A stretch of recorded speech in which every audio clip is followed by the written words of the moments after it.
Whoa, what is up, my AKA Padders? Happy Hump Day. Happy Wildstorm Wednesday. Unfortunately, this is not a Wildstorm episode. Peter A. DeLuca here. Welcome back to the channel. We have Dallas. There he is.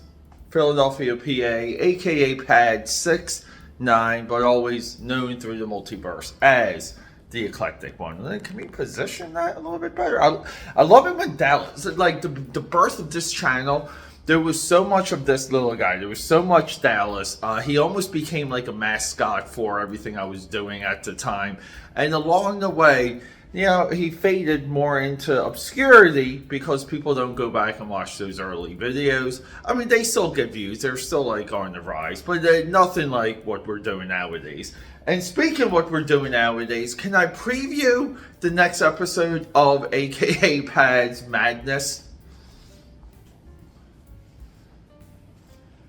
We're going to be doing the first appearance of Rocket Raccoon. Guardians of the Galaxy Volume something is 2 days away, 3, I guess 1 day away if you consider midnight showings. I remember back in the day, like not even that far back in the day, when midnight showings were rare and only like the big tentpole movies had them, and now it's like every movie's a tentpole movie.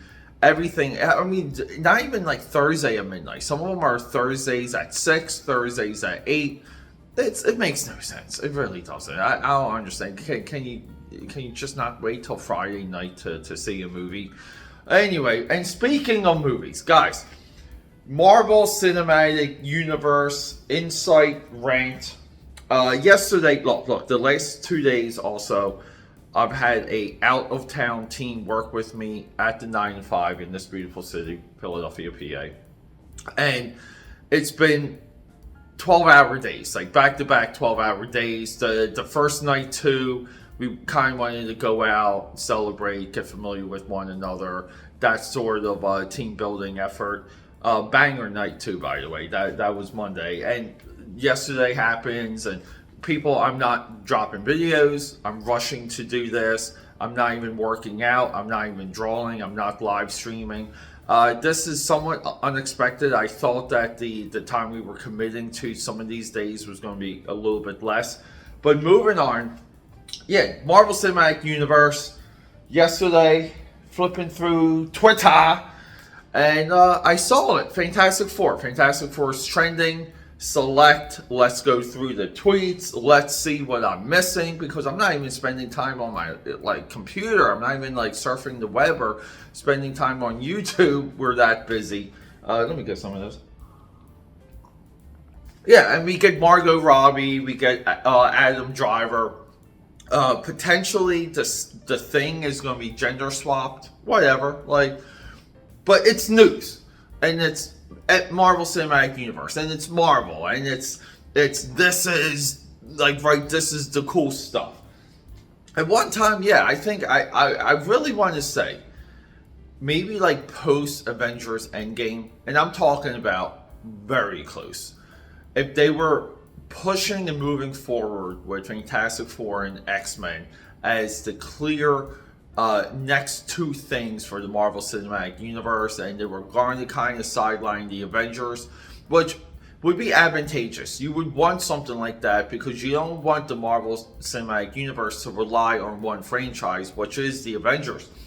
The length we're having between Avengers movies is what's really killing everything. It's not Phase 4 SUCKing. It's really, it's almost like Star Wars without Luke Skywalker and Darth Vader. How far, how long can you go without including the two of them? And I really feel like we got our answer relatively clear with that.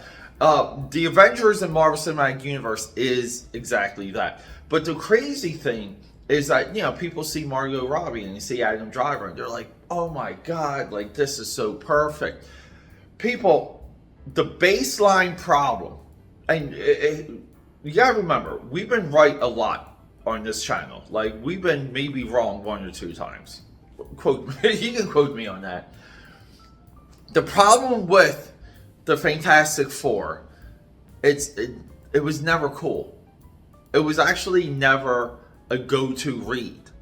I mean, in the early days, Stan Lee, Jack Kirby, that book captured a generation's imagination. And that generation, I mean, George R.R. Martin, right? The Game of Thrones guy, he used to write into Fantastic Four and Avengers. Fantastic Four captured the imagination, and that generation grew up creating comics. And you'll see the next generation's Fantastic Four, it flatlined. You know, like there's hardly any go-to issues or runs all the way up until, I hate to say it, the 90s. Walter Simonson came in, brought the Fantastic Four back to center. I know that's a platitude. And from there, we didn't get a Fantastic Four until Mark Waid and Mike Wieringo around, I think, issue 450. Those were huge issues. Very Fantastic Four. Tons of fun. And then the Fantastic Four later was destroyed by Jonathan Hickman on his run. And that's it. So in the entire publishing history of Fantastic Four, there's not a lot to hold on to. And the reason for that is that the Fantastic Four, it's not fun, it's not exciting, it's not cool, it's very inside baseball, it's too comic book, but it's also something comic book that comic book people love. And I don't care what you do to that movie, you're not going to make it enough of a cool factor to really spin people's heads and turn the tide that we're now seeing in the Marvel Cinematic Universe. Fantastic Four is not it. The X-Men and Doctor Doom, those are your last two things that you have. And you might be like, Pete, Doctor Doom's connected to Fantastic Four. True, but whatever. Like, take him out. Like, do a Doctor Doom origin movie. You know, do a Doctor Doom movie where he's trying to steal the power of the Silver Surfer. Okay, like just do that crap. Okay, we don't need this grounded, realistic retelling of Reed Richards and Doctor Doom. Make it part of the story, but make it in the past. Like, we're starting here. This stuff happened there. Moving on, and I'll go on record. Those Fox. The original, we'll call them the original two Fantastic Four movies, Rise of the Silver Surfer. People love to crap on those movies.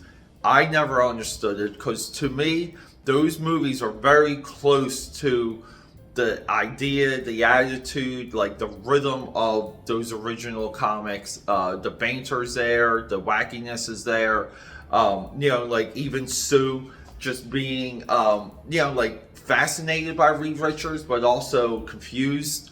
Like, all that's there in those two movies. Doctor Doom is a complete savage in that second movie.